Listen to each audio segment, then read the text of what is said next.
Say. No, not live, but we are live now. So this is the Perfect Sales Podcast, and we're looking for what makes perfect sales. And typically, what we find is it's mindset, data, and fun, right? That's typically what makes numbers go up. So we're going to talk about that today. We were just having lots of fun, me and Bryan, and now we're going to really stiffen up because now you're watching and we know you're watching. And because we know you're watching, now we have to behave, right? It's like whenever you're a kid and you find out that Santa looks over you every single night, right? That's kind of how we feel now. You're watching over us now, so we have to make it PG-13 because you didn't want to be in the room for what the jokes we were making before this, man. Holy crap. No, but this is Bryan Rue. He's only done about 70 million in sales. He's the only guy I could afford to get on the podcast, unfortunately. So I'm sorry. Hopefully I get better guests. I don't know. No, but this dude, he and I hung out for like an hour and a half the other day, 2 hours, whatever it was. I got to tell you, I don't meet people. I meet lots of high level people. I don't meet people who I vibe with at a high level because a lot of people can make lots of money and do really well and still not have a really high mental state, right? But maybe in the area of business, they're smart enough to move things along. I will tell you, Bryan Rue is a cool guy because whenever I hear him say stuff, it's the exact same stuff that I think. So really, I think we're the same person and he's, and it's just Let's the go. same being but in two bodies. So um, without further ado, we're gonna get down to business. All right, and we're gonna talk about sales and numbers and Was that a stuff. Mulan reference or something? Is it because?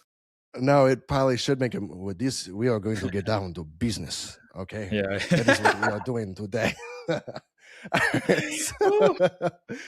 Okay, Bryan, this is, by the way, for anybody watching, this is the first time that I've done this, and we kind of wanted to be kind of candid, unplanned, because I want to go on a finding out process to learn about this guy, and he might have some things that he wants to learn about me. Probably best he doesn't, to be honest with you, but to each his own. So, Bryan, walk me through. I gave you a short introduction. We won't name any names. They will remain nameless. There we go. It's a tough one. Just like Voldemort, he who we shall not name. Right? All of Bryan's clients are Voldemort. So, Bryan, tell me, up to this point in sales, in all the things that you've learned, what was the one thing that made all of the other data that you learned click?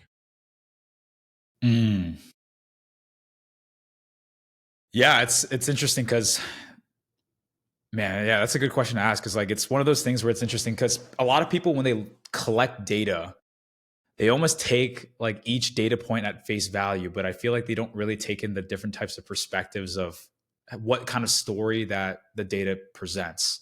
Because one of the things that I realized is a lot of people look at things very black and white. It's either this or it's not, right? And data does give you that type of environment. But one thing that I've noticed is that different data points builds another perspective and it builds a story. For example, like close rate. One of the things that I always was super obsessed about is like, what are our close rates? What is my close rate? What is my, deposit rate? Whatever it might be, right? It's very Only to important, realize right? that, yeah, but only to Yeah, yeah. realize that everyone in the space calculates close rates somewhat differently, Mm-hmm. right? And the data that a lot of people I feel like neglect is how can we create the best calculations of data to support the right behavior in our sales team to tell us the best story based on what is actually happening, right? And I know it sounds a little broad, but I think at a baseline, it really comes down to is just like data tells multiple stories than the black and white picture that you have. It does show a black and white story, but what are the other stories that it tells you that you aren't noticing? So that way you could figure out what is the best way to tackle that, right? Like John, one of the things that we talked about recently was perspectives, right? The way that you solve a problem is a sphere. It's not just a black and white straight line. It's a sphere. You can tackle it from different angles, and it gives you Yeah. different context Increase your to solve. understanding until it, because most problems, well, a problem's only a problem if you think it's a problem. A lot of actual problems, I'm realizing two things on the data and then also problems. When you have a problem, a lot of the time it's a feeling that you have a problem. And if your stats are going up and to the right and they look pretty good, there's no problem. There's nothing to fix. You just keep doing what you're doing and do more of what you're doing. And that's the whole story, right? It's when things go down, like I'm helping that team with show rate, and it's like they just don't consistently ask all the right questions on a call. It's not a necessary, like it's not a skill thing. It's like they just shy away from always following the process. Or like there's this lady, she's like making 20 grand a month, and we're sitting and talking, and we did a little analysis of what she's doing, and then the data says the calls that you didn't close, you just stopped following your normal process. And Mhm. if you just follow the exact same process, like this is what we were talking about before, like you were like, did that objection handler work? And if it did, then why not just keep using the same? Why do you need something more? Right? Like just keep. So what if it's boring? You don't get to use a cool new objection handler this week. I think most people spend money on sales training because they're bored and they don't want to just do the boring thing that works, right? But yeah, I mean, I agree with you. Like when it depends on what you're breaking down. But in Mhm. terms of a trend, the trends are pretty simple. But when you look at like a conversion rate, why is something not converting? Um, if you gain all the understanding you need, then why wouldn't the conversion rate increase? It's like if you understand everything about your market, why wouldn't it buy? Yeah, I feel like the interesting thing is like I feel like a lot of people put a lot of their eggs in like the tactics and the strategies, but they Mm-hmm. don't really start at the root. For example, like when I first got in this space, one of the biggest, honestly, the biggest piece of development that I had to go through was ego. Mm-hmm. Oh man, like I remember when I Mm-hmm. used to be told I had an ego, like it would hurt my ego, and then I would have even bigger of an ego. It would just like it was Yeah. very self destructive, right? And ego is the shield to the potential that you actually have, right? So, for example, a lot of reps come in thinking, oh, I want to make $10,000 a month. I want to make 20, 30,000, $40,000 a month, but they're not willing to put in the work that actually is the most uncomfortable.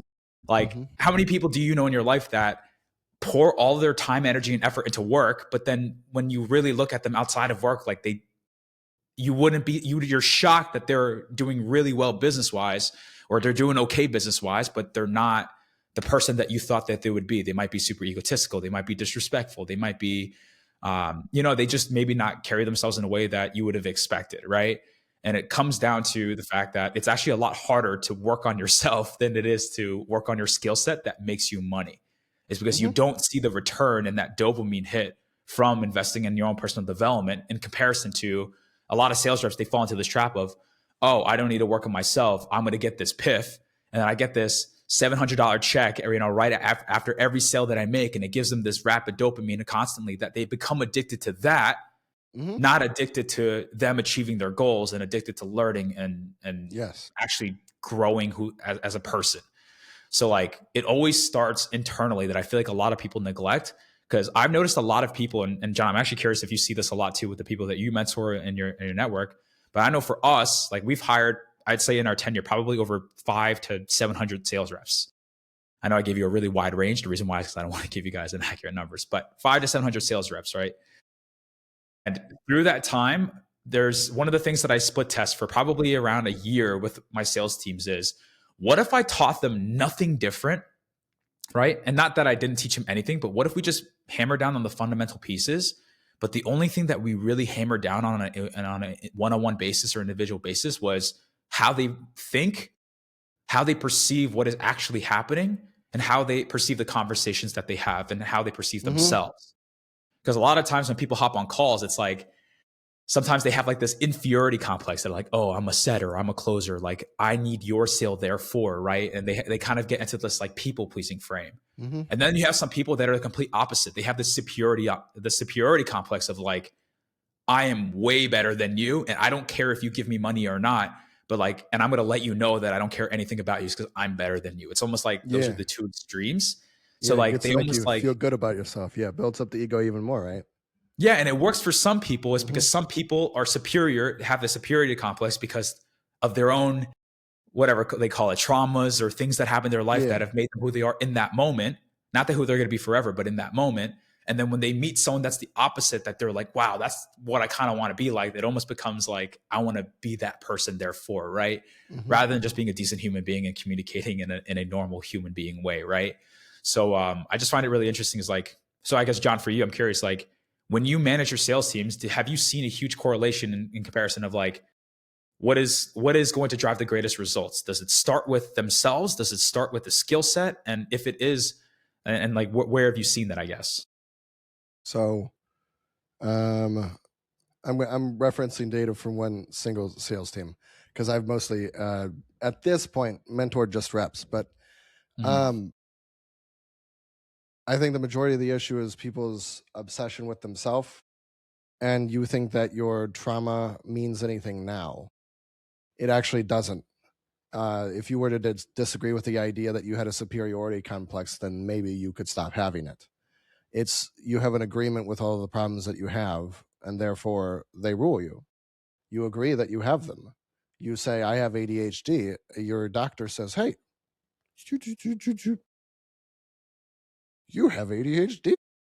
no. And you don't say, no, the fuck, I don't. You just say, okay, I guess I have ADHD now.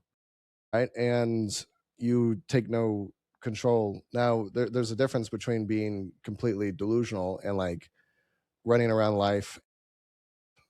I don't know. You look at people who like go to raves and dress in leather and floppy shit and cover themselves and like I'm thinking of a very specific person who their whole life they think of they're very spiritual and then they go and they do all these drugs and they think doing drugs is a spiritual thing and then they go and like they think going to a rave is a spiritual thing and then they go like all these things that don't make sense, and then everything that they're doing is based on how they feel and what's going on in their world. Or if you look at somebody who's transgender or something like that, their whole world is based on their identity and how they feel. So whenever I hear someone talking about my identity, me, all I think is just like a transgender person. That's all they're focused on is very inwards, inwards, inwards. And it's the people who get things done in life whose attention is entirely outwards. There was a quote by, I think this is the most badass quote. There's two of them. I used to study like billionaires and war generals and that sort of thing for market research for my business. And who was it? It was, he's the guy who runs the world's largest art gallery. It's like, their art gallery is so large that the sun never sets on their art gallery. It's always bright somewhere because it's on every continent. And I'm forgetting the name of the guy, but he was in an interview. He was asked, "Do you ever do like introspection or like think about the past or like wonder about stuff about yourself?" And he was like, "No. Like, why would I do that? Like if you think of a shark. I'm a shark. I can't look backwards. I can maybe look side to side, but I can only look forwards. Like a shark. I don't know if this is true for all sharks, but I know it's true for tuna. Tuna will die if they stop moving.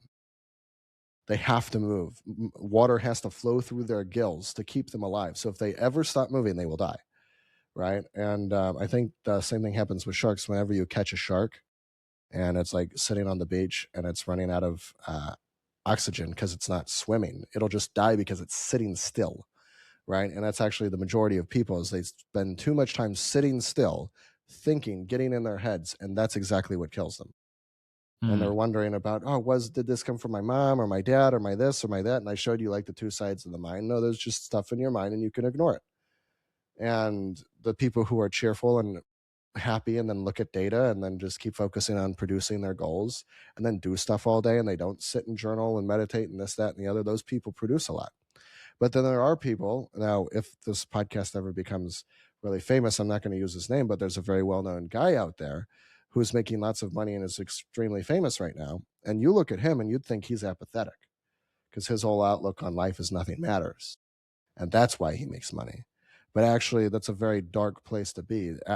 Nothing matters. That's what apathy is. Apathy is near to death, right? Mhm. So even though he's able to make money, his general mental state is probably fairly low. And you've heard lots and lots of wealthy, well-known philosophers and people even say how depressed they are on podcasts and things like that. So money is not an indicator that you're happy, right? You can both be happy and move towards being more and more cheerful every day. And then also, in addition to that, use data and statistics to keep your business going up. But your business isn't you. Most people identify their business with them. So when they make money, then they have more self-worth, which Mhm. kind of is true, by the way, because if you're not providing value to society, money is an indicator of how much value you're providing to society in some instances, at least. If you're not providing value to society, you shouldn't have a high self-worth. Why would your self-worth be high if your worth to others is low? If you're not doing anything for others, but you feel like you're the man, that's delusional. Yeah, I feel like I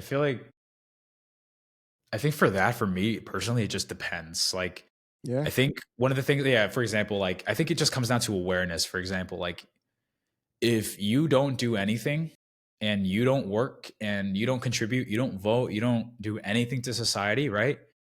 Like they're still created in God's image, right? They still have love, human dignity, right? They're still perfect in that sense, Well, right? yeah, But deep in that there, they're in there totally. for sure. Yeah, But then you're like that overinflated self belief and almost like entitlement. Like you can have it, that's your right. But I think having the awareness to not get in people's way or possibly just share everyone of how important you are and how great you are, where it's affecting others, is where I think that's the line where I draw, fair. right? Because Yeah, you're right. Like I mean, there is truth to that to some. Actually, there is truth to that, just depending on how you see it. For me, it's more so just like don't affect or get in the way of anyone else's life, right? that's fair. I think that's what I find interesting around that. But Yeah, there was. I wanted to wrap up the point, but if there was anything additional, did you have any more on that while you take a drink? Only answer while you're drinking, though. wait, what was your I said, question? did you Was do have I it? have any? Yeah. Do you have anything more on that? Yeah, No, I think we're on that good. idea. I think we're good on All that. right, cool. So there's one other thing I wanted to say, which is going back to you look at yourself, your perception of yourself, your perception of what's going on with the prospect.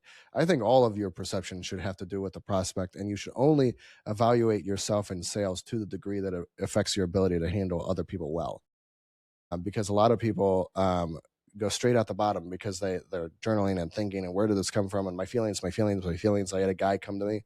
He was working with somebody doing integration, whatever that is, maybe shadow work or whatever it is. I don't know. And he's like, yeah, I'm just like feeling these negative feelings, and I'm taking carving time out to feel them. I'm like, what the fuck? Why? Like, it's not like he was going crazy, making less money. He wasn't happy, and yet he was doing this. And I'm like, well, all you're doing is triggering off more and more stuff in your mind. And since you don't have the tools to actually handle it, all you're doing is sitting in your feelings now, in the negative feelings, which are not you.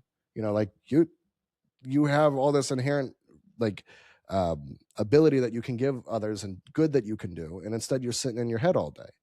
You'd feel better if you got out of your head and did things for others, called some more leads, and just had a laugh with them, and you wouldn't be so in your head, and then you wouldn't worry about what you're going to say, right? But it's like whenever you and I hang out, like we don't worry about what we're going to say, we just hang out, which is exactly what sales should feel like. It should feel like you're calling up an old friend and you're seeing how they're doing and you're getting to know their situation and seeing how you can contribute. It's no Mm, different than talking to a friend. But most yeah. people get so far in their head and then they try and save themselves those scripts and weird mental practices in an effort to help, right? They'll do hypnosis and put themselves to sleep, but they won't wake up and take care of a prospect, right? Like it's ass backwards. The way the physical universe is designed from a mental perspective is totally ass backwards. Where the correct solution is look at the data And then, so what if your feelings are against the data? The data's the data, man. That's the truth. You look at it and you can see it and it's observable, right? But if you don't focus on the data, then what's going to happen then? You're going to get in your feelings. You're going to start changing things based on your emotions. And then you're going to start going slowly downhill. And you're going to wonder why. Yeah, that's Yeah. that's something that we actually see a lot. It's like everyone always wants to be successful. They're not willing to put in the work to be successful. For example, or not even for example, but just for some context, like we have a metric that we track for our sales team called RGAT, which is revenue generating activity time. For those of you who are watching that Yes. don't understand what that is, we don't care about dials, we care about output, right? You could put up 300 dials in 2 hours and then get off and have no sets and be like, oh, but I hit KPI, which is like the absolute bare minimum. So revenue generating activity time means that this person, when they are working, they're actually working that on things that can actually produce and generate revenue, right? And our minimum KPI for that is 4 hours per day, right? But one thing that we track alongside minimum RGAT is efficiency. So people, for some reason, are having a really hard time hitting RGAT, which is 4 hours of work. Which, by the way, like when I was doing sales, especially when I first got into it, I worked at a country club at 5 a.m., got back at 1 a.m. or 1 p.m., and then I get on the phones from 1 p.m. all the way until around 7 p.m., right? When I was Get on setting, the and then when I was phones, you said? closing, when I was setting, Okay. You that said was get my on the schedule. phones. Well, yeah, but when I was on the phones, Okay. yeah, Yeah, exactly. yeah. Like so, like country club from like 5 a.m. open. Oh, I was always the opening shift because I can maximize my time to 1 p.m. Eastern, and then from 1 p.m. Eastern, when I got back home, I lived 5 minutes away. I jumped right back onto my computer and just started making dials, or I was on closing calls, right? And the reason why I say that is like I noticed a lot of people being like, "Oh, but I'm working so hard and I'm burnt out." But then I look at their output of how many hours they've actually worked. It's like in this last week, you have worked less than the average part-time worker, like Yeah. technically. So like, why do you feel so like negative? Like, help me unpack that, right? And it's natural, it happens, right? Like again, Hmm. that's where sales leaders and mentors really do come into play. It's like being able to guide people. It's because people will see it. They just haven't been told this type of input, right? Of like, hey, this is what you're doing, and you think you're burnt out, but you're actually not. Hmm. Like a lot of managers sometimes withhold what they really believe is because they're afraid that their team might not like them or they might churn a team member. But that means that you're sacrificing the well-being and the growth of the person that you're talking to because you want to be a people pleaser because you're insecure as a manager, right? So like one of the Yes. things to go back to that, like one of the things that I hear a lot is, I'm burnt out, Bryan. I'm burnt out. Like, really? Like burnt out? Like, what do you mean? Like walk me through it. Like talk, like you all right? Like what's going on? Right. And they're like, yeah, I just feel like I need a vacation or something. I need to take some time off. Like, what makes you think that? And I do my discovery, right? And then I pull up the data for them. I go, hey, do you mind if I like share a perspective with you? It's like you've say you're burnt out because the last month you've been working so much, but you're actually in the bottom third of people that have like worked in terms of RGAT.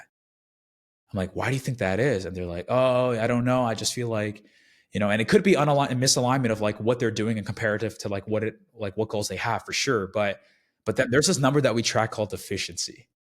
This efficiency metric is what a lot of people I feel like neglect. Efficiency shares in an hour, what percentage of it are you actually working?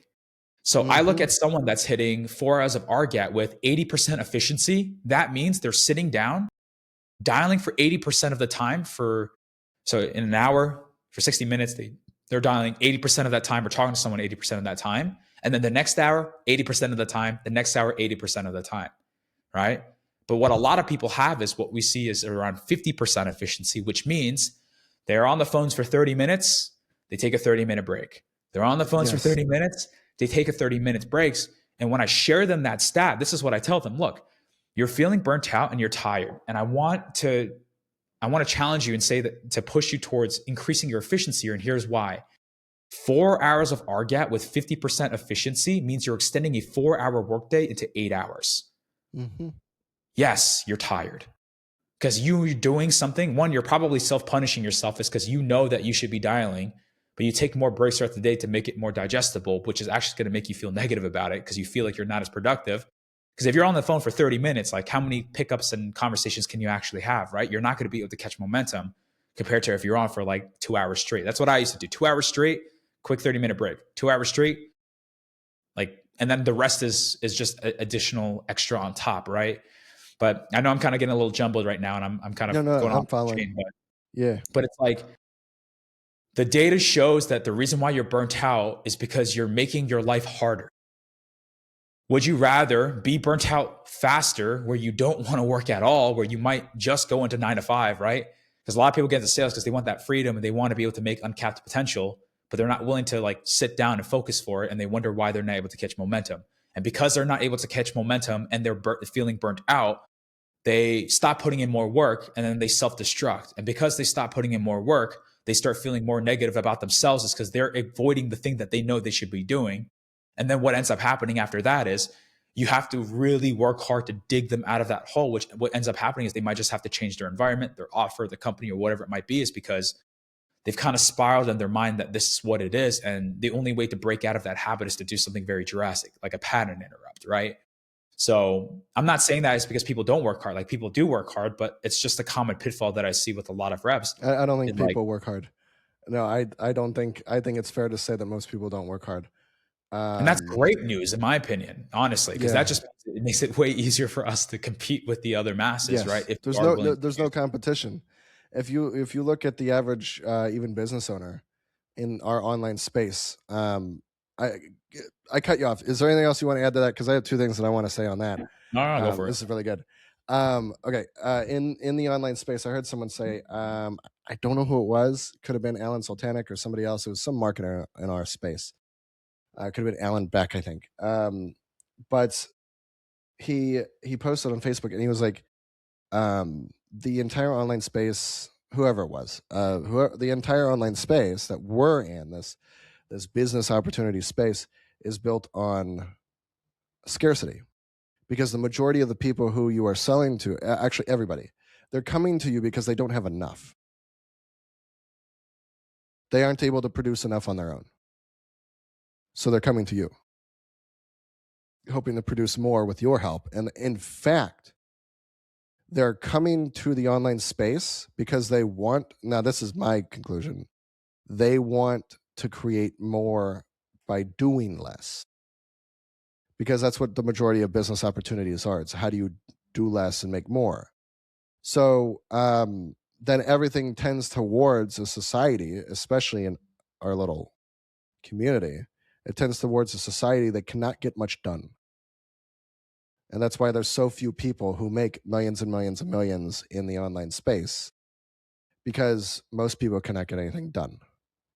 And they're literally jumping coach to coach to coach because they need either the motivation of having spent the money, or they need the motivation from the coach themselves to keep them moving. And then there's a few, maybe 10 to 20%, who really perform well. Right. And then the other 80% are constantly, I know because I've watched them for 4 years being in the space. I was a rep with them and around them, and I was the lazy guy. Um, in a lot of respects, but I still outperformed most setters whenever I was a DM setter, because my skill and mindset was on par. So if you're lazy, you better fix your fucking mindset, because you're screwed if you don't. But the thing, so that's one thing, is that we have to understand what to expect from any person who we could ever hire as a sales rep, which is that they're coming from a place of lack. They couldn't produce opportunities themselves, so they had to take someone else's opportunity. That's what it is, right? And the people who hopped in early, you see a lot of people who hopped in early, who are very early adopters, very risk tolerant, who are extremely successful now. And I'm thinking of like the last 5 years, like big wave of online sales and that sort of thing. And they're really successful. Like a lot of Yeah. my coaches and all that, like they started around, maybe 5 years before me in the online space, but they probably had previous sales experience, right? It's tough to be in sales. It's not an easy thing. But in fact, nothing in life is easy if you ever want to be good at it. And the majority of the people who jump from thing to thing to thing are just not good at anything, or not good at working. That's just the situation. They don't have skills that they can apply to get results or make money, or they aren't good at working, meaning they aren't good at applying the skills consistently to produce a result. and consistently meaning forever. They don't stop, Yeah. right? And there's a lot of stops. So that's the one thing. So hold that thought, please, because I don't want to forget this thought because it goes on what you were just talking about. And then I will hold on my thoughts, right? And you can tell me to shut up. But when someone does something that they shouldn't do in your business as a sales rep, they didn't do the dials they should have done. They didn't hit KPI. They didn't call the lead list. They didn't have the intention to book calls. I went on a rant this morning with this team. I'm like, you can't just intend to book calls. You have to intend to produce cash as setters because that's what your income's based on. If your income was, that's why I don't like setters getting paid for shows, even though it might be a more appropriate model. Just when you look at how lazy people are, it's too easy to produce shows versus producing cash, right? So that's why I'm hiring for a commission only DM setter. I'm like, you've got to have a really high certainty in yourself that you're going to be able to perform regardless of your skill, right? That you'll still always make money. But when you do something that you shouldn't do, or you don't do what you should do, then let's say it's against the area of sales. It's a harmful act, right? It's a destructive act to not make your dials because now there's this little cancer in this little chunk of the company where there's no production happening, yet resources, time, effort, and energy are being poured into you as a sales rep. So now you're becoming a leech, right? You don't work hard, and then you say here's where burnout comes from. It's whenever you don't do what you should be doing for long enough that it weighs on you so heavy that you can't get yourself to do what you should be doing. And it literally feels like you're pushing through this big, heavy mass, this big mental mass. You're trying to get yourself to go do the work because you've procrastinated for so long that the guilt or whatever triggered off in your mind is just so heavy you can't get yourself to move, and you call it burnout. But actually, the way to solve it consistently is this is what's inside the program that I have. And it's not a plug. I'm saying like this is where it comes from. Go pay someone else to fix the problem. I don't care. But if you have a way to clear up all those times in the mind where they didn't do what they should have done and alleviate that mental weight that comes with procrastination, then they won't experience the burnout anymore and they can just go do their job. So that's one half. The other half is I had a guy, he's like 50, 60 years old in sales, gorgeous head of hair, fantastic dude. He was getting all depressed and anxious all the time. He was on horse tranquilizers to try and calm his anxiety. Like he was fucking having a rough time. I said, stop the drugs, stop all pharmaceuticals, and just work 8 hours a day. And it cured his depression and anxiety. He no longer had burnout. He didn't have enough time to get in his head. He stayed busy enough in his day, and he did what he should have done to where he didn't have any reason to feel guilty. And at the end of the day, he could feel very confident and certain in himself and happy of his production. And he could go to sleep at night and get better sleep and not be so depressed and anxious. The easiest way to fix burnout is to just do what you should be doing. And you have to push through whatever that mental mass is that has built up because you haven't done it.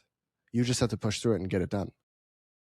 And you have to keep pushing through until it goes away because it'll keep coming back. You'll keep doing things to make the burnout feel better, but it's not a fact of making it feel better. It's a fact that you probably should feel bad that you didn't do your job. That's it. You feel bad that you didn't do your job and it's weighing on you, and therefore you are getting burnout. Burnout is whenever tires are spinning, but they are not moving forward. So you feel like you're spinning your tires. You feel like you're working, but you're not moving forward. You could tell that you're working if you were moving forward, if stats were moving forward, but they aren't moving forward because you're not doing anything. That's why you're burnt out. So I don't know if that adds any flavor to your coffee, but I wanted to put that in there because it's very easy for people to be very soft on themselves and justify their wrongdoing and say it's because of burnout. No, the burnout is because of them not doing their job. the burnout Yeah, comes I think there's seconds. definitely I think there's definitely an element to that for sure, like for some people. I mean, to take that even a step further is like one thing that I used to do for myself because like when I remember when I was an appointment setter, um, one of my rules was is if I didn't hit my expectations of what I wanted to hit this day and or beyond it, then I'm going to be at the top of the leaderboard in dials and talk time. It's just that was just my rule, right? And it comes back to like our sales creed that we had for our sales team. One of the values is do whatever it takes to win the day. Because yes, you turn your tires and you get burnt out because you're not doing what you need to. Yeah, that could be a part of it for sure. But ultimately, what it comes down to is even if you aren't doing it the way that you want to or have to, but you're winning, you won't feel burnt out. You know, it's like if I'm working I have to work 4 hours of Argent, but I hit 2 hours of Argent a day. But I'm so efficient with my stats and I'm piffing left and right and I win, then Hmm. they probably won't care. I mean, we've got tons of guys that don't necessarily have to hit all their RGIs because or they always have to hit the RGI because that's bare minimum, but that don't hit the RGI that still outperform other people on the team, right? It's because and they feel okay is because they win every single time, even if they don't hit it, right? Yeah, So my only that's it. job is how can we inspire that person to do more? Because if he does more, then he's gonna grow and develop and he's gonna build his workload tolerance and his stress tolerance, and he's just going to level up as a professional, right? It's because if you think that working 2 hours a day is enough, like you're going to have a really harsh reality, like in the future, right? So we want to make sure that our guys come out better than they came in. But the other side of it is like you just got to win, but winning is not exclusive to cash. Like I'm a big believer that the goal of the sales rep isn't even actually to collect cash, not because we're oblivious to the fact that they're sales reps, but it's because when people are focusing on the cash, they get in a completely different mindset and mode where it's not thinking about the care and attention of the person that they're talking to. They're thinking about me, and they're wondering why they're not converting. It's because they're only thinking about me and myself and I, right? Hmm. So Yeah. that money is a byproduct of doing the right things. So what is the right thing is how can I serve this person that's in front of me to get to have the most productive conversations? Because yes, you're right. Scarcity is definitely, I think, a big part of what people are competing for in this space, right? But I think the thing that's interesting to that I've been reflecting on a lot more and having more conversations with like even people in my own life that aren't in the high ticket space. The one thing that I realized is people don't talk about mindset. People don't talk about why they are the way that they are. They don't think about what's keeping them up at night. You know, oh, I'm feeling this way. And if you were to ask them, why do you feel that way? I hear so many like, I don't know. It's like, you do know, you're just not trying, right? I think what people avoid is they avoid the conversation that they have to have with themselves internally to then realize that what they're doing is not sustainable. So I think the goal of sales is to understand the prospect better than they understand themselves, is because they might not actually think about what they want. Why is their situation so bad? And why is it not helping them? Why is it not getting them to their goals? Like they don't think about like why my job sucks. And then they don't even think about what their goals are and why they want their goals and where does that come from? Right? They just give the standard cookie cutter goals. I want to retire my family. Right? Oh, are you guys close? Oh, honestly, not really. Interesting. So if you want to retire your family, but you guys aren't close, like I'm just curious, like where do you think that comes from? People are like, I don't know actually. Like I think there's a part of me that feels like I just need to retire my parents just because I everyone says that. Like Hmm. everyone has the same goals nowadays. Everyone has the Yes. same or it's the same echo chamber, but it's like the thing that I've noticed for myself, especially as I've been like on my own personal development journey, especially when it comes to ego, is like ego is the shield to what the potential you actually have, right? It's like, why is that? It's like because I'm trying to protect my insecurities instead of facing it. Like that anxiety that people feel a lot of the times also comes that I've noticed, at least for some people that I talk to, stems from a place of transactional relationships. I mean, if anyone's watching, or for even you, John, like how many people are told, oh, you did everything that you could. You did your absolute best. You studied for every day, 5 hours, every single day. And when you took the exam, you still failed it and you still got your ass whooped. You know, like that from a growing up has been instilled in a lot of people that no matter how hard you try, that doesn't matter. It all matters about the end result. So when people attach their fundamental belief in self worth to a result, When they don't get it, their whole being explodes. And then they feel anxiety, they feel depression, they feel sadness. Is because they feel like they're not worthy, Mm-hmm. right? There's this book called The Courage to be Disliked, and it changed my life because there was a line that said, for those of you out there, like, no matter how hard you tried and you didn't get the result, you were told that you were still not worthy of love. And one of the lines that they said is, for those of you listening, just want to let you know, you are loved just the way you are, no strings attached. And I think the reason why I bring that up is because a lot of people attach their self-worth to what they're doing. So when it doesn't work out exactly the way that they want, Mm-hmm. they implode. And it's really hard to find consistency and stability on solid ground if you've built a foundation on, maybe I want to avoid that part of my brain, that part of my life, because it hurts more thinking about it than it does if I just ignore it. But then once you come to awareness that there are things inside of you that need to be unpacked, not even like fully like solved, but at least understood, you will start realizing that you have a lot more power in the way that you think and the way that you determine your life is because you're aware of the things that are telling you the complete opposite. You know, that like that strategy that people say, it's like, oh, like that negative part of you, name it and make it a separate entity. Because it's not you. You're not speaking as you. You're speaking as the part of you that is poisoning the well. Being aware of your own downsides and your ego and your insecurities is you doing exactly that. Oh, wow, I didn't hit my revenue numbers this month. And I tried really freaking hard, right? What some people, high performers, because a lot of high performers are stemmed from this place of transactional relationships, they go, oh my God, that's not allowed. So I'm going to work 1,000 times harder to get that result and make it undeniable, which is what breeds top performers, right? But it also it creates self-destructing top performers, right? I was one of them. I Yeah. worked 80, 90 hours. I didn't eat. I could gain 20 pounds, lose 20 pounds, and my lungs started going to crap, like getting scarring and stuff like that. Like it was a whole thing, right? But it's like, all I had to do was be aware of the fact of what's really holding me back. And the second I did that, I had a bad week. You know what? That was last week. My worth isn't attached to that. I've got a new week. But what do I know? I know that I worked my ass off. I opened up 13, 14 slots every day, 6 days a week. I did what I could. I led with work ethic. I followed with skill set. That was me winning the day. I did my best, right? I train too. It's not like I didn't train. I train on the off season too. When I'm not on calls, when I'm taking a shit, when I'm showering, I'm role playing in my head. I'm thinking about conversations of like, what could I have done better? Right? Sure. That's me wanting to make sure that I did everything that I could. Right. But my whole self like belief in myself didn't just implode because of one bad strain. But that's what happens a lot. People do really well and then they do bad and then they freak out and they start changing everything. Yes. But I'm like, it could have just been a bad marketing pocket. It could have been a bad pocket of leads. And then they change and then they get another bad week and they change even more. And then a couple of weeks go by, you don't even realize it. And that's why QC is so important in management. If you're not QCing people and noticing people's subtle changes like that, that is an important piece of management, right? Because you have to catch that because people don't know better, right? So like if you do that 3 weeks in a row and we say, hey, go back to what worked, they don't even remember because it's been 3 weeks of them changing 1,000 things.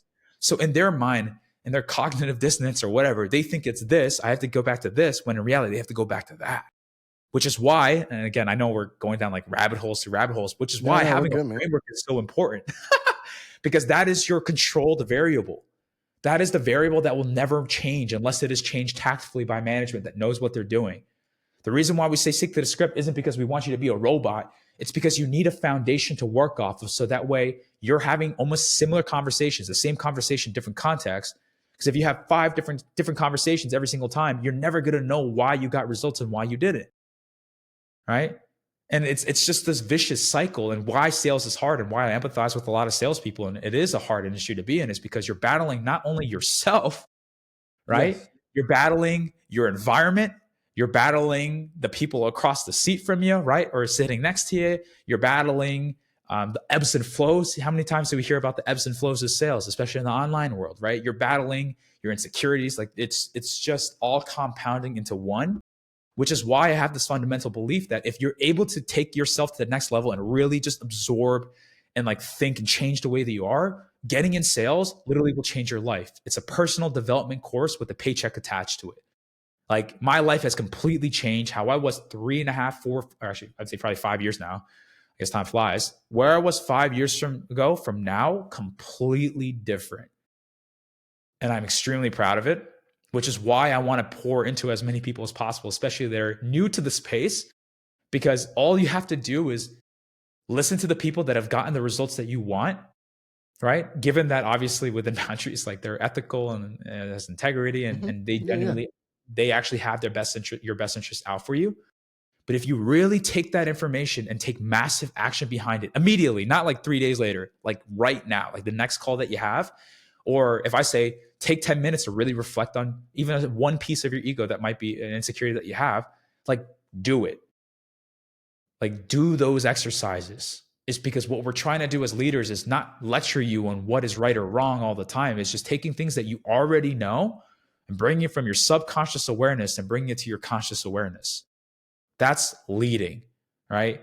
And anyway, I went on a tangent, but it's just super interesting to see how this space works and how, I guess, to wrap this all up is like money comes as a byproduct. Focus on yourself 100% of the way. And if you can be aware of those and if you could solve the problems for yourself, you will become an expert to be able to help that with your prospects and make them realize, wow, you haven't thought about any of this. And that's totally okay, which is why we're on the call here. You're working 80 hours a week for the last 15 years and you have no time to spend with your family, your kids. Your relationships are the worst they've ever been and you're just Yeah. avoiding the crap out of it.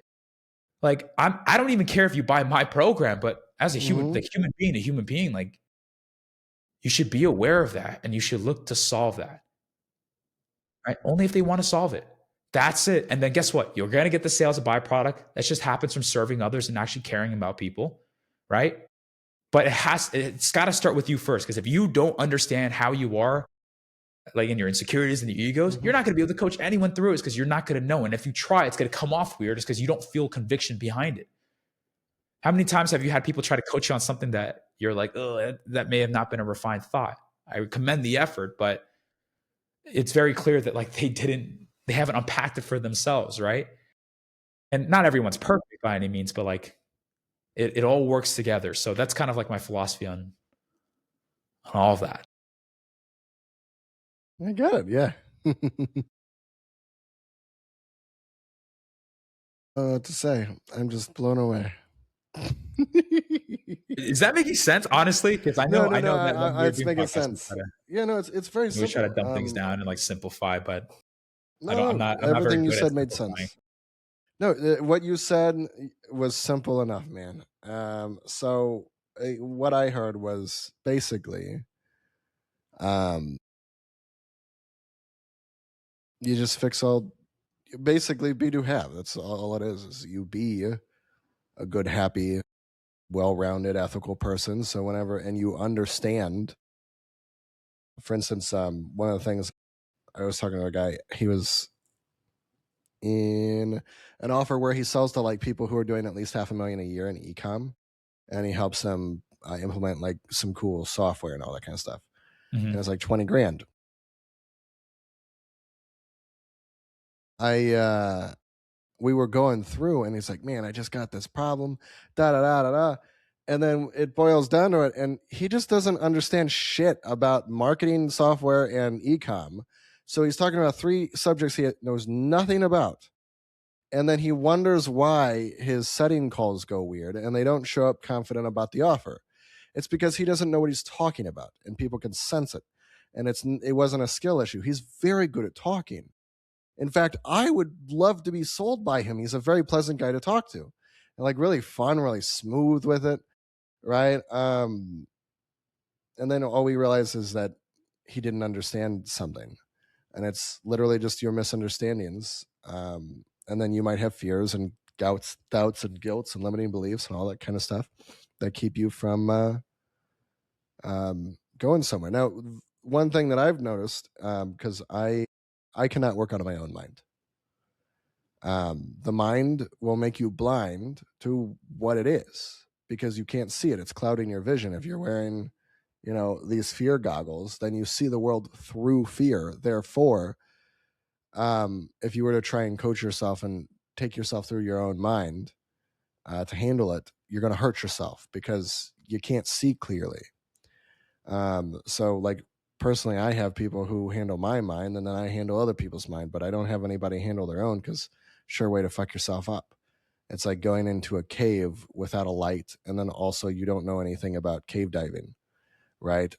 You're gonna probably drown in a big lake at the bottom of a cave, which looks really pretty in pictures, right? Not the drowning person, but the cave itself, right? Because you don't know where you're going, man. But that's what I understand from what you said, is that, yeah, you got mental blocks, handle them. Yeah, you aren't doing the work, do it. I mean, all of it's simple. Every solution, which is really true, is going to be a very simple solution.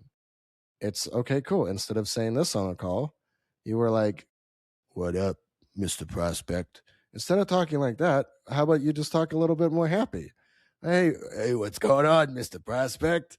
Right? And then that person might be more receptive to you, right? Mhm.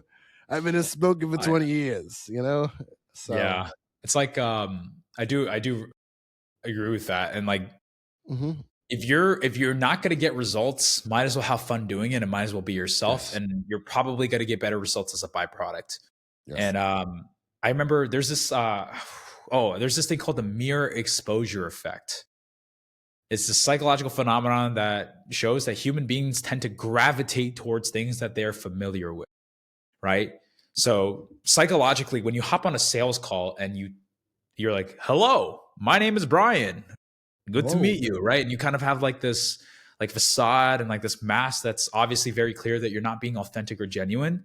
The Hmm. reason why I think it affects you so much is because 99% of our day that we operate within is just you being yourself and other people being themselves at stores, and even awkwardness. I know some sales reps that crushed it are extremely awkward, right? Hmm. Like they're just themselves and people know that they're being themselves and they just have to ask the right questions. And but one of the things that's interesting is like that mirror exposure effect shows that people are familiar with it. So if I go to a store and I talk to a random cashier, right, who's actually selling me and buying, like scanning items, and then I go on a Hmm. call and someone's like, "Hello, how are you? I'm here to help you out and make sure that I could take care of you," and you're like doing this like performance, like wouldn't that raise any flags for any of you guys? Like, oh, like this guy is sounding really different. It sounds like almost like he's hiding something from me, and because of that subconscious thought, therefore I don't even want to talk to you.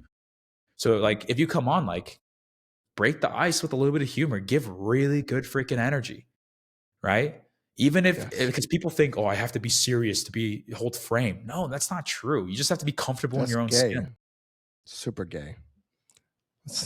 Yeah, that's whack. That was, Uh, oh God, I'm g- I'm gonna lose frame soon. I need to get control of this call. I got a big angry prospect. What am I gonna do? Like, that's how people operate. It's like, no, fuck you, getting angry at me, hopping on my call. Talk to him how you yeah. want to talk to him. How you want to talk to him. That doesn't mean if you get frustrated at a prospect, you start getting frustrated at him. That's inappropriate. That's unprofessional, right? But it's simple, man. Like, we're here to have fun. You hop on a call. You can open it however you want. There's a guy. He's got an issue with. He's selling to contractors, and we think he gets lots of hangups because he's British. So then, no fancy opener. No, I was wondering if you could help me with something. No bullshit like that. It's just, hey, Mr. Prospect, ring, ring, hello. Hey, Mr. Prospect, I'm British. You probably want to hang up on me now. And that's what you open with. It's simple. You just meet Yeah. the prospect exactly where they're at. I love that. Like, yeah. It's hilarious. I have this funny story. So when I first started out of college, because I actually purchased into a Hmm. coaching program, which is why I love the online spaces. Absolutely changed my life. Is it a good It one? taught me that. Yeah, it was a good one. Shout out to Rob Bailey. Yeah, that's pretty cool, man. That's good. Absolutely shout out to Rob Bailey. Wait, Shout out to Aaron Rob Martinez, Ryan Moore, Sam Fowler, Rob Bailey, isn't he the Clancy. guy who does the music? He Oh, Rob music. He Bailey. does the SWAS software with the service. But he shout out to Sam. Sam is a really good buddy of mine. But we had a good conversation. He Yeah. opened up my eyes to what I want and what my goals were. So that's why I'm such a big proponent of like the online spaces. Like I am a direct byproduct of someone that probably shouldn't have been sold, right? Because I was so Mhm. broke that it wasn't even funny. Yes. But he set good expectations, put it in front of me, and let me make the decision. I decided to take that risk, and is again, it has absolutely has changed my life, right? And Absolutely. but one of the things that I did before that was I realized, wow, I have no idea what I'm doing. And Hermosi literally says, he was like if you ever want to like get good at something, like cold call 1,000 people and see what happens. So I was Yes. like, I don't know what I'm doing. So okay, like I got nothing to lose. Let me just cold call people. So I scraped the list and I just started dialing realtors in my area. And man, that was probably the most brutal thing I've ever experienced, to be Hmm. honest. But it was good because it made me not scared to talk to people anymore. That's the skill Yes. that I learned was like you just stopped caring. But before that, I was like freaking out before each dial, and then I realized I didn't care anymore. I was just power dialing them. But I started off, hello, yeah, I was just wondering, is this John? Yeah, I have a software yeah, and people just hang up left and right, and I literally just called, and then I remember I saw this one line, I was like, let me just try it. It felt weird, but I was like, let me give it a crack, and I just went, hello, hi, this is a cold call, full transparency, this is 100% a cold call. Like can you give me 24 seconds of your life right now? And people would just laugh and go, 24 seconds, what do you got? Yeah, you gave it to me, man. Like Yeah. it's an easy yes. But I literally Yes. created like a soft pitch that was 24 seconds long because I There you wanted go. to stand true with what I said because I wanted to be unique, but I didn't want to like throw them off, right? But in that 20 seconds, I'd essentially like at the time I didn't know anything about sales. I soft pitch and then asked them if they're open to having a longer conversation, right? But you just got to do what you feel like work. I mean, who's that one guy on Instagram? Swerve. You know what I'm talking Yeah, about? yeah, yeah, yeah. He's like, uh, Dude, his what up, content bitch? cracks me up. Yes, it's so good. It's just like My it's God. just one extreme version of just like it really doesn't matter. You just need to stop people in their own tracks and pattern Hmm. interrupt and show them that you've got something valuable and just see what happens, right? Like it Yeah, doesn't have to it's be goofy rocket as science. shit. It's like, yeah, I'm curious. I'm actually curious if he actually closes and sell like gets closed deals from all those guys. Yeah. If he does, that would be fucking Let me sick. see. He's got some Because stuff on then our his excuse to profile. closers would be what I would say to closers like, dude, if he can do it like that and pit people out, then Yeah. like you just got to get out in your own head and have fun with it. What's he do? Yeah. He says I train sales reps for remote high ticket opportunities. So no, but Yeah. I literally pulled up his content today. We were talking about it. I'm like, dude, whatever you got to do to get the fucking close. Like, we're here to have fun. Now, whenever I say stuff like that, I just want to be abundantly honest. I am here like to be ethical and serve people and like help people, right? Yeah. But also most of the time, not all the time, but most of the time, if you're trying to close someone, it's because they need help and you have the right product, and you not closing them is unethical. You Mhm. not helping that person, you letting them get in their way is harmful. And by you not closing them, you are harming people. So it's actually unethical to not know sales and not to be able to do it well. Because, or to, it's unethical to let your mental blocks get in the way. Nobody hired you. Bryan, on any job application that you did for sales, did it say requirement, job requirement, bring your fear, bring your limiting beliefs, make sure to have them on calls? No, it doesn't say that, That's right? actually the number one thing we look for, actually. Yeah. So, really? No, no, no, of course Yeah, not. yeah. I might start doing that. Hey, if you do it, Bryan, whatever you do, I'm gonna start doing it. All right. So I'm gonna whatever I gotta do, man. No, but I mean that's pretty much it. Is like you weren't hired to have those problems and bring them. You thought it's unprofessional to let your mental blocks keep you from doing your job. It's extremely unprofessional. And it's only in today's day and age where we prioritize your feelings over things like stats and data and things like that, where that's been okay, where it's Yeah. totally okay to show up. It like 30 years ago, 40 years ago, you wouldn't show up to work and just start crying out of nowhere and make it everybody else's problem to solve your life problems. That's an inappropriate thing to do. And it sounds heartless. And that's because that person's looking for sympathy. That's why they're crying in front of people. They're trying to get their help and they're crying in the hopes that they do that, when if they just decide to raise their state and make a change about their situation, they wouldn't be crying about it. They'd feel like a victor over it. Right. But you also hear plenty of people who have been wildly successful who just get out of a meeting and they go bawl their eyes out in the bathroom away from other people, and then they go right back to work because that's what they got to do. Right. There's a lot of people who have lost a do what you got to do attitude, and I'm only going to do it when I'm comfortable. I'm only going to do it when I feel right. Well, you weren't hired to take action based on your feelings. You were hired to get a job done, and you're mixing your emotions and you're making it.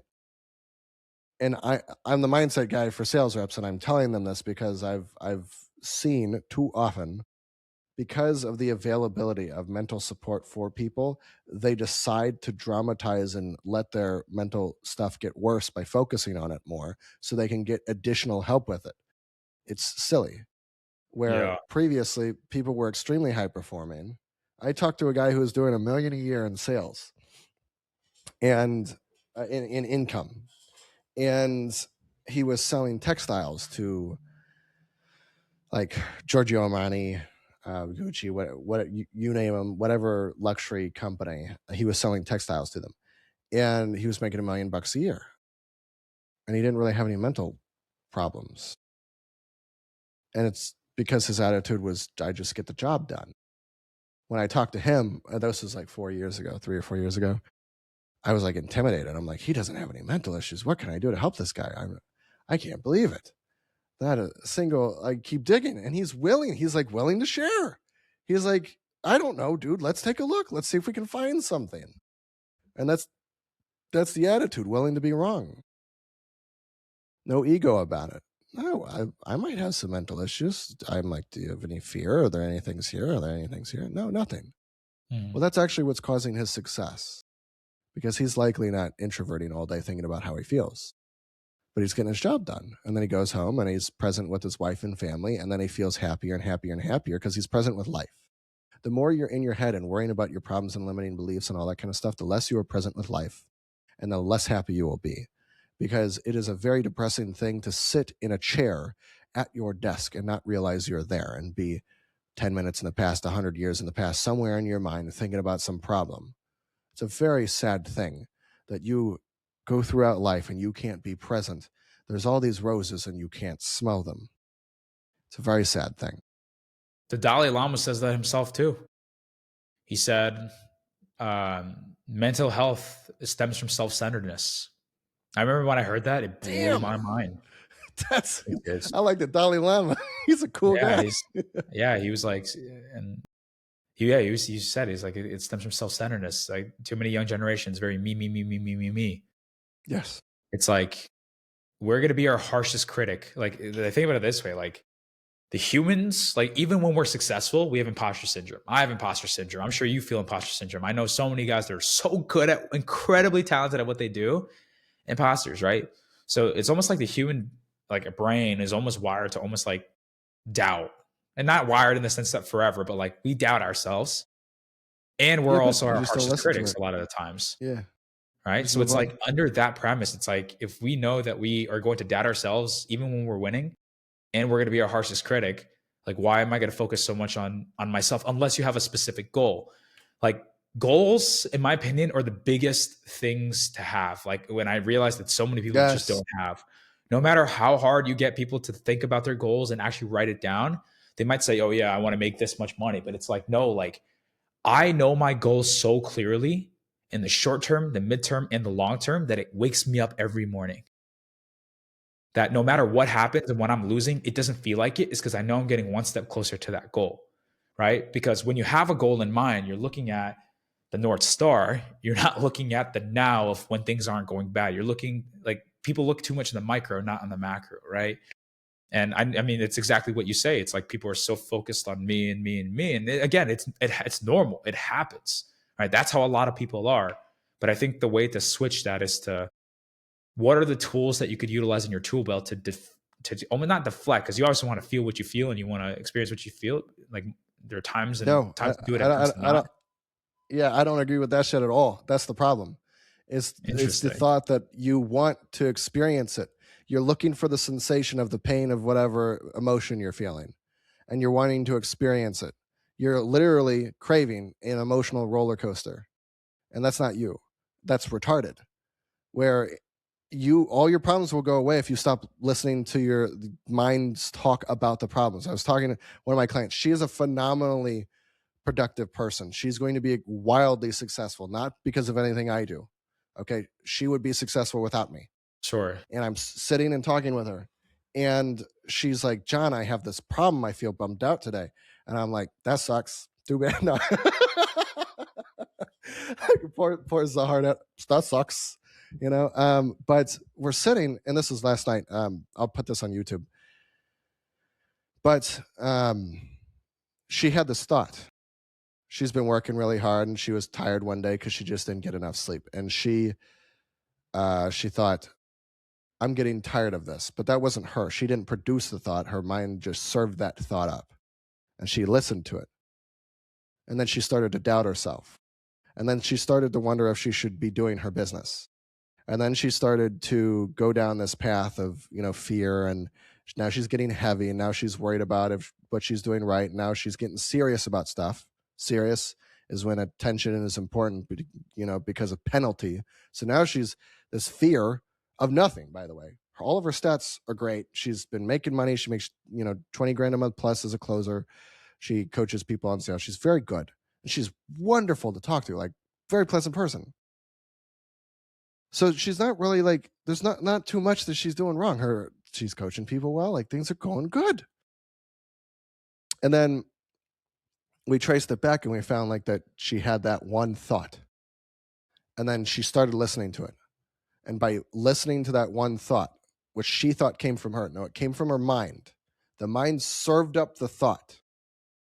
So by her mind serving up the thought and her listening to it, then all of her attention and energy went into that side of the mind, the negative side of the mind I showed you the last time that we talked, right? So now all of her, where your attention goes, your energy flows. So all of her energy, all of her life force is now going into this negative side of the mind where all these negative, emotional, bad feelings and and all this kind of stuff's going on. And it's all getting stirred up.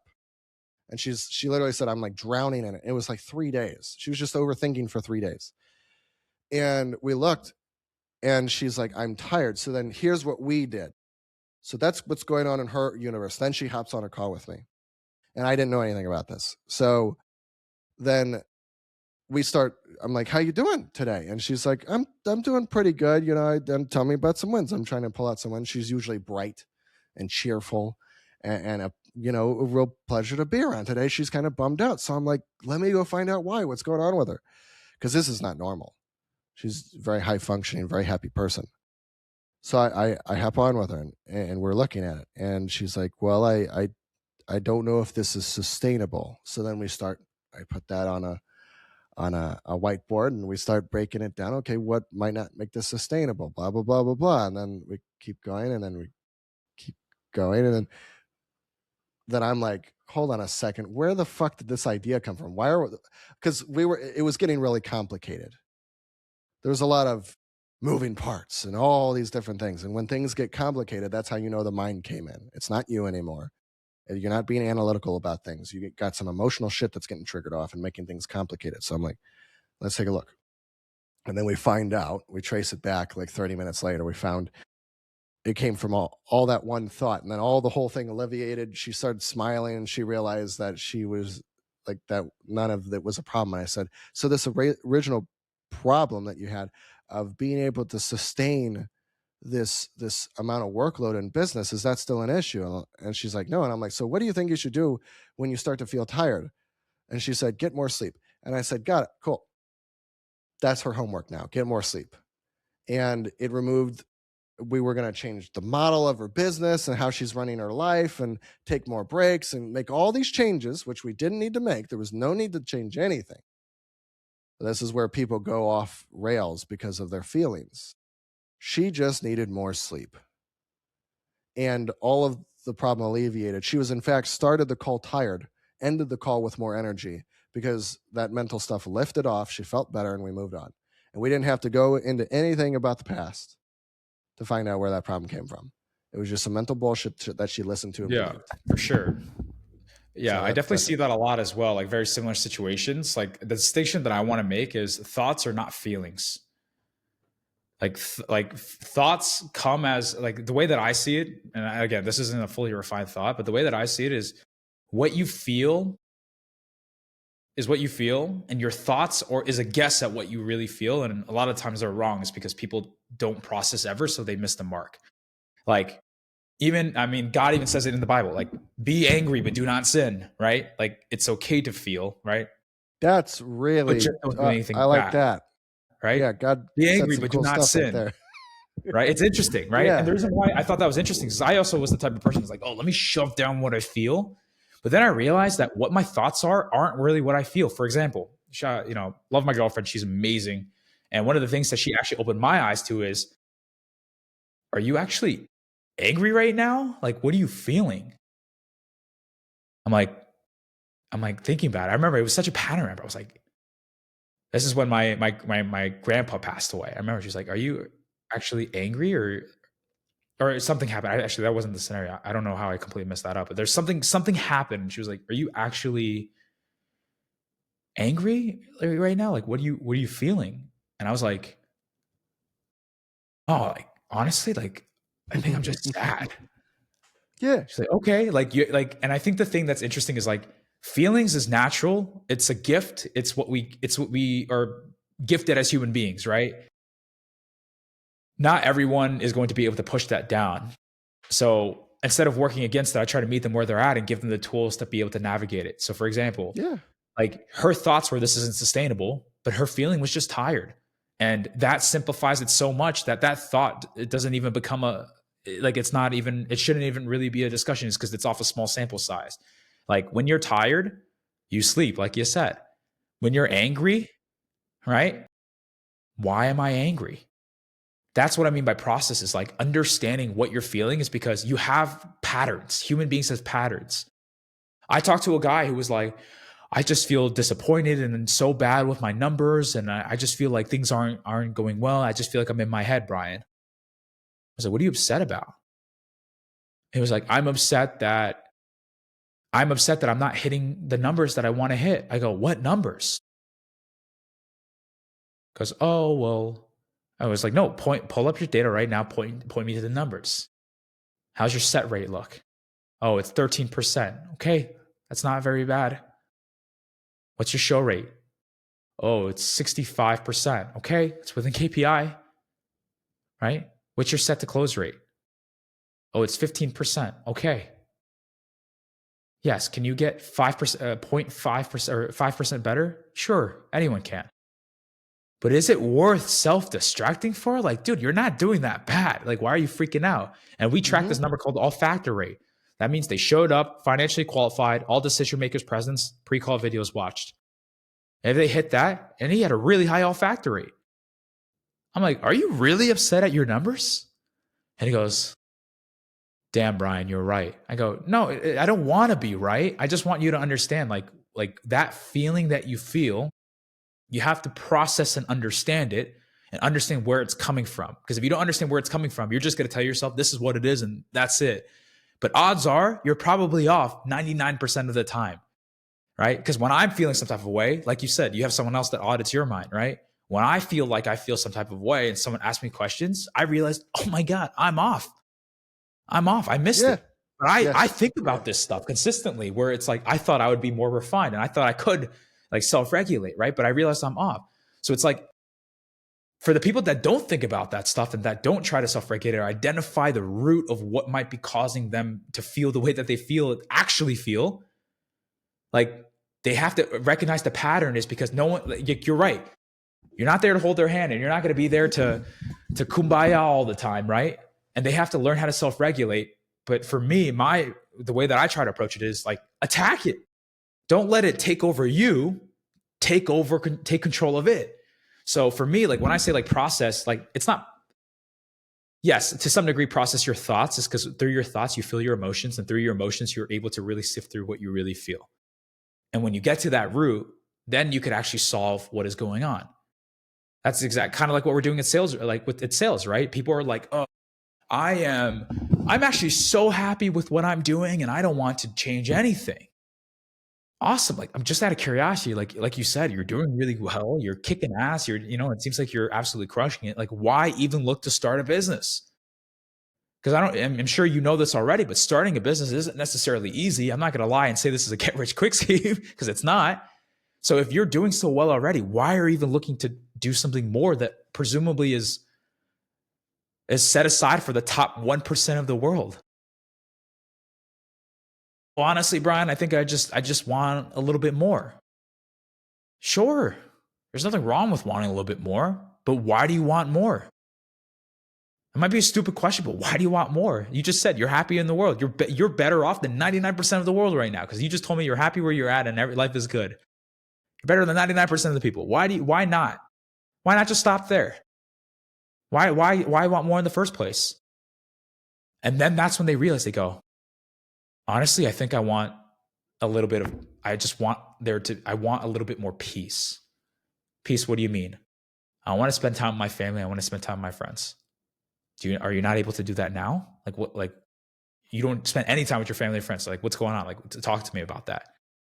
I do, but because I'm so tired, when I do hang out with them, I'm not very present. And because I'm working all the time and I love my job, I'm always thinking about work while I'm hanging out with my family and my friends. So they think I love everything. Everything is amazing. Everything is just dandy.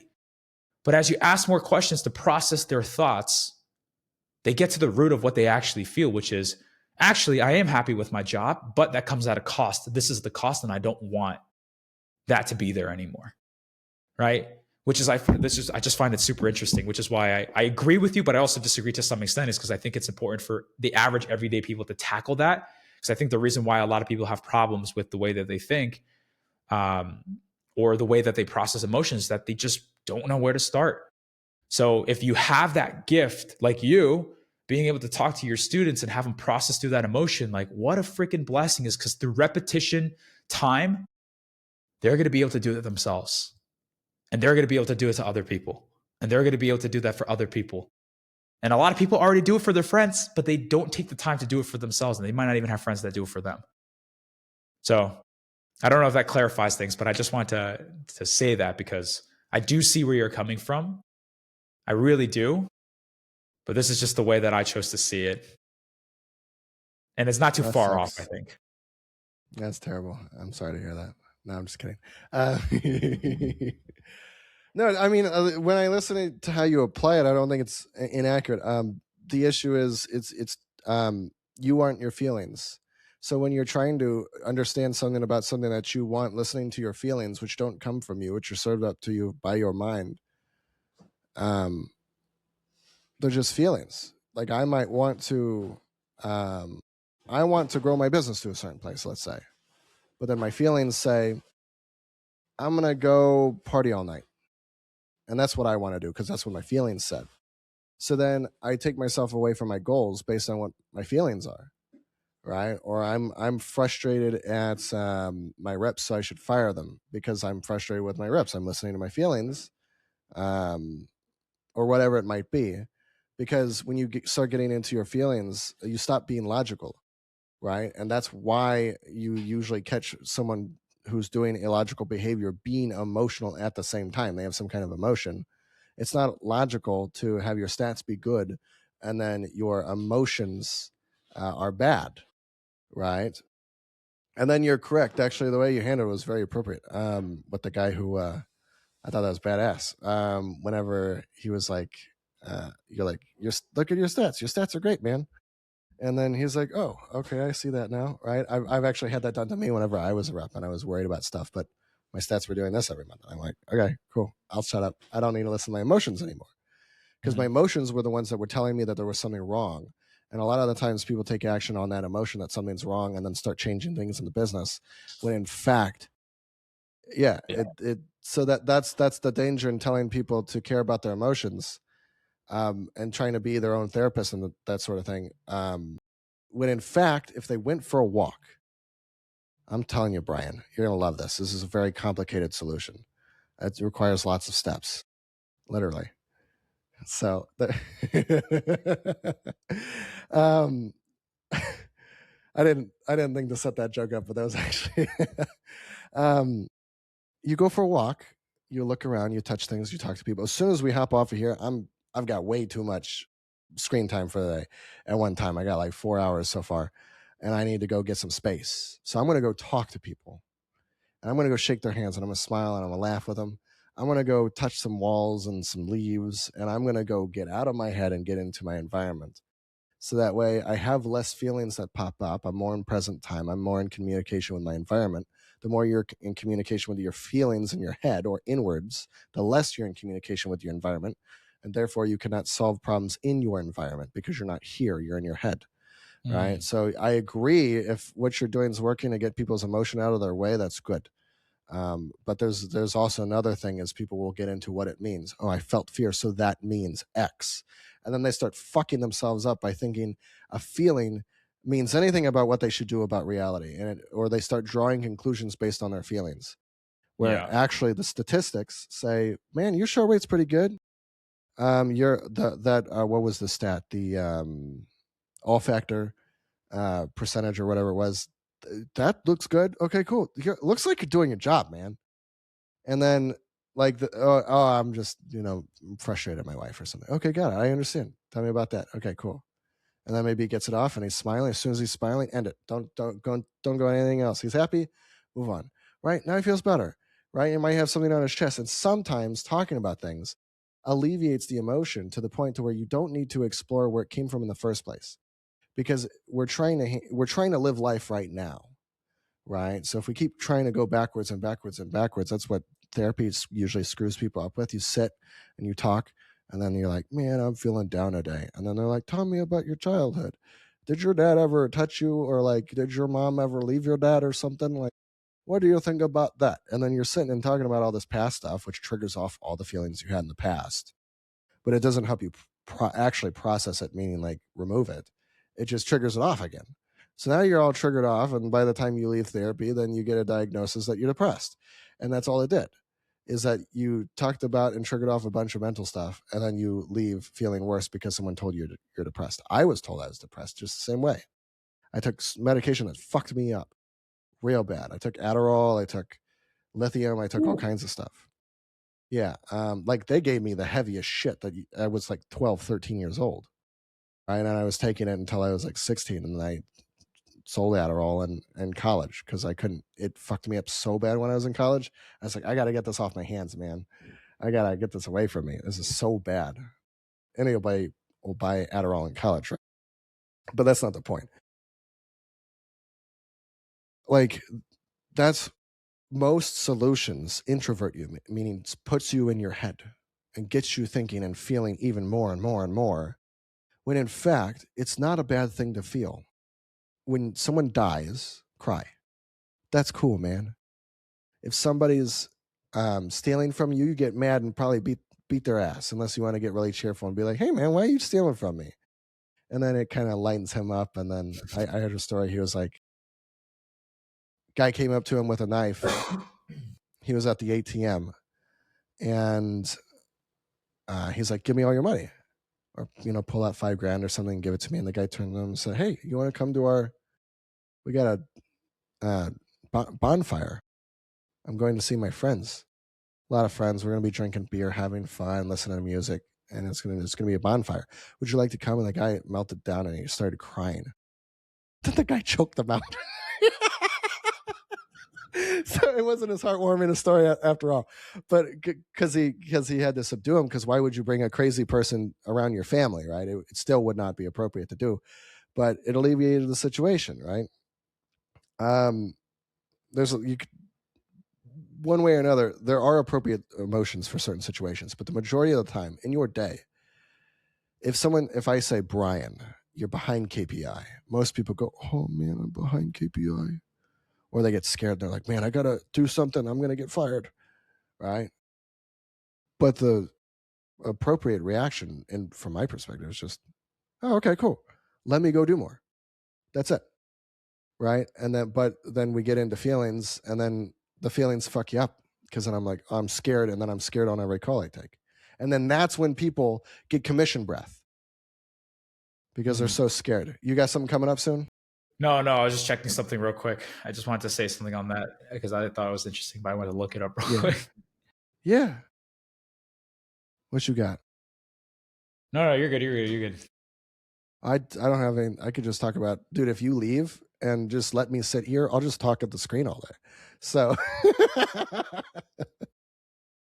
was gonna say like just in terms of like that feeling and emotion, like it's just getting triggered, and I just wanted to mhm. make sure that I wasn't like getting triggered is like for me like I mean I guess I'm not what to ever hide my faults, but like growing up, like I was a super triggered guy. Like I used to get triggered all Yeah, the me time, too. the dumbest Yeah, shit. Like totally. Yeah. super like I used to want to fight everyone. I used to fight everyone. I used to be extremely I think I just didn't know what the heck was going on. I just didn't know how I felt. I didn't know what I was thinking, right? I just felt, right? One of the things that I'm seeing here, and the reason why I wanted to look it up is, getting triggered is essentially a fight or flight experience, right? Yeah.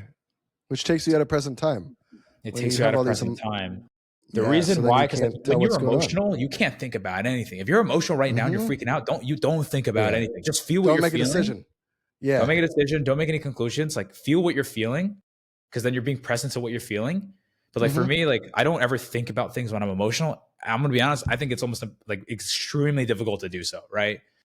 But the fight or flight experience that you feel from getting triggered is typically coming from something that is unsolved or something that you just have never really explored. So like, or at least this is the way that I see it, is like if you Yeah. don't think or feel something and think about it and where you're not emotional in the moment. If you're emotional now, Yeah. get out of your own head, just feel it, just feel it, just feel it, and like move on, right? But then when you're not feeling what you're feeling, like process what the heck just happened, right? Because then and try to get to the root of it to some degree. You're not going to be perfect, but at least try to explore it a little bit. Because then the way that I see it is what you're doing is you're getting time and repetition under a specific thought or train or thinking or an unresolved um, feeling that's coming from something that you're just pushing down to the wayside. And it almost through time and repetition and through practice, like you typically will start getting less triggered. Like if I Hmm. didn't think about the things that I had to think about in terms of like insecurity, ego, and just like my beliefs, I would Yeah. probably be the same exact person. So like I do agree with what you're saying is because people do make decisions based off of emotions. Like I mean, heck, I'd argue that people make decisions a lot of times off emotions and then try to justify it with logic to some degree. But sometimes it Yeah. becomes a self fulfilling prophecy. So you have to look at it from a perspective of like I'm thinking through this to unpack why that happened, so that way I could be in more control if it ever did happen again. So that's a little bit different. Let me ask you. Uh, I got it. Like, let's say over the last, how long have you been in sales? 5 years. Okay. So over the last 5 years, when you are like something comes up, are you generally more like overall? Because you said when I'm emotional, I can't think, or it's like hard to. Um, I want to understand this because usually whenever I'm emotional or anybody I know is emotional, it's a flood of thoughts and feelings and sensations and this, that, and the other, and it's overwhelming. And that's the issue, is that the emotion overwhelms the logical side of the mind, and then I can't think clearly, right? But you said I can't think. So did you mean that like it's an overwhelm to where you can't think, or are you saying like you just don't have any thoughts in your head at that time? Because I'm interested. That's a good question. You know what? I'm gonna have to definitely reflect on that more. But this is my because I don't Yeah. think I've refined that thought. But for me, it's almost like association. I feel a feeling, and by association, I have like a specific like habit or pattern that I do to like try to Hmm. protect myself. So like I Sure. don't know what's coming. I don't know why. I can't even put a finger on what I'm feeling or what my thoughts are, except for the fact that I feel this overwhelming feeling. It's not a thought. I just feel this overwhelming feeling. And I just have this natural tendency to like protect myself in a specific way, like by association. I guess that's the way that I would describe Okay. it. Yeah. I don't know if So that's like fucking weird or not, but no. That's how the mind works. Is it comes in packages. yeah. So you'll have like a package. Let's say you're on a call and someone gets angry at you. So then you start to choke up, and then your chest feels weird, and then you feel scared. And then, six other things happen, and it's a package. It's because something from the past is getting triggered off, and whatever happened in the past contained choking up and chest pain or whatever it is. It doesn't matter. It's just a package, right? So it gets triggered off, and that's why it's quite similar every single time. Let's say you have a fear about a specific thing, or maybe something around you happened, and then you feel that same sort of fear, and it has the same sensations and um, all that kind of stuff, right? So I'm telling you, like, that spot on to how it works. So it's not a weird thing. It's actually how everybody's mind works. Either you get overwhelmed by it, and then the best thing, if I can give anybody advice, probably shouldn't be, but it's another joke, Brian. But um, if you ever get overwhelmed with emotions, it's very simple. Go for a walk and don't do anything important until they're gone, right? Or if you're in the middle of a sales call, you got to just kind of take that, set that over there, and then maybe feel them after the call, or just let it dissipate on its own. It's suppressing, like you're pushing it down. It's just like, it's if I was to say, Brian, you like art, or actually, what's a hobby you like? Dude, that's a great question. I like to golf. Okay, cool. So, Brian, you're not allowed to golf anymore. You have to stop golfing. And if I said that, you probably wouldn't like that very much, would you? If that's what you had I to mean, do. I'm going to be honest. I don't think it would really affect me. No, Who the but fuck are if you? I was your coach, and like Yeah, no, I get everybody it. in your life said you have to suppress that urge that you have to do something you like, and that's something that you actually enjoy. Like I like playing video games. I like sports. I like mountain biking. Those are things that I like. Right? Mm, Tennis is fun. So if someone said, John, you can't do mountain biking, then I'd be like, fuck you. Yeah, I can. Like, that's my thing. That's what I like to do. Right? That would be suppressing something in a manner that's probably not very helpful or useful, or maybe harmful. You're just for sure. not being yourself, right? But to actually suppress emotions which are not appropriate to the situation, someone getting angry at you on a sales call, and then you drop down, and you're scared, and you start, tearing up, or like get a frog in your throat or something like that. That's not Yeah. related to the guy getting angry at you. That's some other thing Yeah. that Yeah. it's okay to suppress that for right now. You got to go take care of this prospect. And Sure. if you let that keep you from closing this deal, you made your emotions more important than taking care of the prospect. It has nothing to do with, Time and place. yeah, it's not, you're not suppressing some part of you by doing that. You're Yeah. suppressing some part of your mind, which is not you. And you're saying, hey, knock that shit off. If you have a incessant urge to kill people, and then you control that your entire life to not kill people, then I'd say you have some pretty good discipline, right? Because I can tell you, it's a very guy centric thing, apparently. And I know I've felt it before, but like the urge to go to war, or the urge to fight. That's why a lot of guys like doing jujitsu and all this, even though in our daily life, or like boxing, you don't walk around fighting people. It's not actually a practical thing to know how to fight most of the time, unless you're in a dangerous neighborhood or you go in them often. The practicality of knowing how to fight is very little, because we don't go to war all day long, right? But we like doing it. So why do we all like doing it? Well, that's something from the past, some past thing that's guiding our behavior now. Why the fuck the guys like beating each other up so much, right? And that's like a fun thing to them. Mm. That's not of right now. That doesn't pertain to right now. That's not related to anything that's going on in present time. There's no situation in which becoming a warrior, like methodically becoming a warrior, which is totally different than going into the army. Methodically becoming a warrior, meaning you study moves all day long and you understand everything the enemy could do, and then you plot how you would handle each one. Like I'm watching these boxing videos; are phenomenal. It's an art. It's a beautiful thing to watch someone really good at boxing, how they bob and weave and everything. But you literally would have to be hanging around the wrong kind of people to get in a situation to where you'd have to box someone for your own safety. So you're using boxing to perpetuate your own poor decisions of friend making. in present time. But in reality, and if you are smart and you don't go in dark alleys at night and you don't drive through the hood, like if I drove through Skid Row in LA, I'm dying. I don't care if I know how to fight, I'm dying. I'm not going to live. You know what they say about Skid Row? They say drive through every red light. You don't stop driving, right? Because the entire road's lined with tents and homeless people and crazy people, right? So it's like, unless you live there, knowing how to fight isn't really relevant. But we still do it. It's a strange behavior that we have, that we all like to do. And it's still fun. Don't get me wrong. I got a bunch of like play swords in my house and I got shields and I beat the shit out of my friend with them. Like, it's super fun, right? Go to jujitsu, choke a guy out. It's super fun.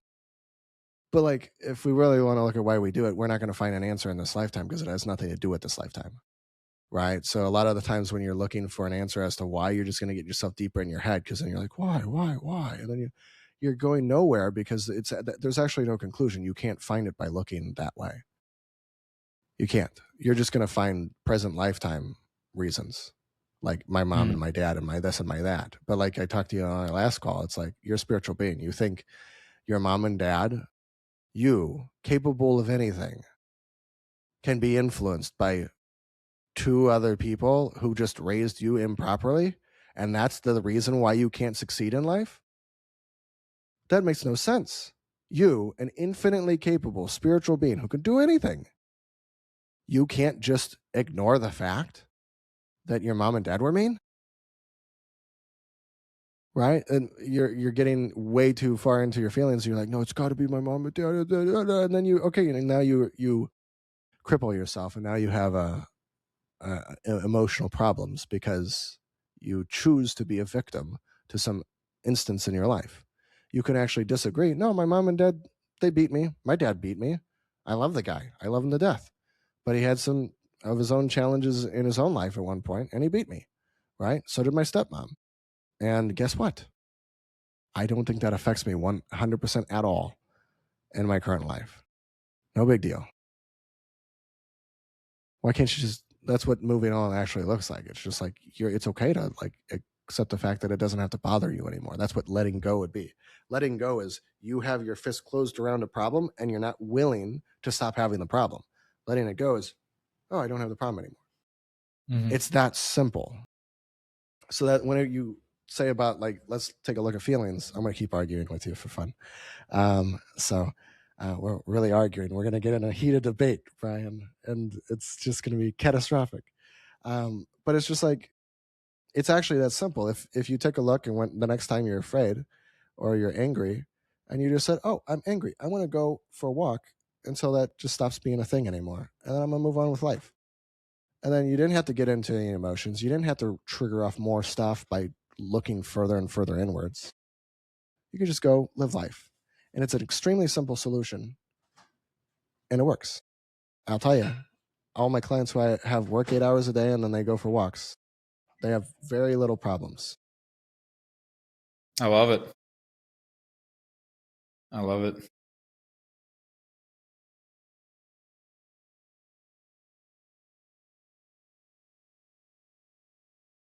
So that's pretty much it, man. Let's go. Yeah. So I don't know. Do you want to disagree more? We can disagree more if you'd like. I mean, I don't think we're that far off. Yeah, I don't think it's just a friend of mine who is also Asian. I have to mention that. It's very important. But sorry if that's the one joke that gets you. Let me know. But he was like, I don't think we disagree, John. I just think we're slowly coming to realize that we see the same thing, just using different words. Yeah, I think we're on the same line, man. Yeah, I think we're on the same line. It's just like, I mean, it's like our views are is almost like a scale. I think we're not too far off. I think it's just a little bit from a different. Yeah, you've just There's lived just a life little from a bit more different weight perspective. towards some things. Yeah, there's just a little bit more weight towards one thing and another. But I mean, no one has to be right. Who gives a shit? It's just what works best, and continuously change our thoughts to adapt it to be the best version. Pretty dang cool, man. Life Sounds good goes to me. on. Yeah, I mean, that's why I Sign like me up. talking to people that think deeply and are able to articulate kind of what you believe, because it just gives more context for me to solely mold No, and I shift my I don't thoughts think away. deeply at all. I don't know why you're talking to me, dog. I ain't got a single thought up here. If you shake my head, it's just marbles. Let's Yeah, go. there's nothing going on in there. Sweet, dude. Well, I don't know. I think it's a good place to end off, unless you got anything else you want to say. No, that's all it is, man. I appreciate you having me. Appreciate the Yeah, conversation. absolutely. It was baller. So, if anybody wants to find you, to pay you money, or to watch you from afar, and admire you, where can they find you? Yeah, you could either shoot me a DM on it's Bryan Rue, BRYANRYU, or you guys can visit our website at revenueproject.io. Is that Instagram DM? It's Bryan Rue. Yeah, that's my IG. And Okay, perfect. then through my I'm gonna website hang. as well. And obviously, you guys could contact me on Facebook as well. So, Holy crap! You look handsomer on podcast than I could have ever imagined. This is wild. So that's pretty cool, man. Well, is there anything you'd like to promote before we hop off? remote. I mean, Yeah.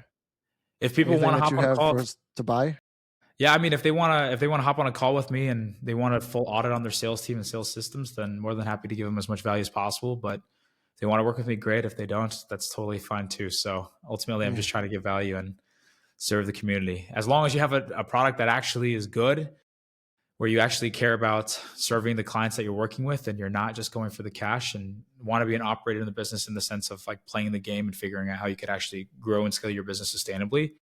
Love to have a conversation, even if it's just to connect. More than happy to do that. But if you guys need any help on a sales management capacity, then hit my line.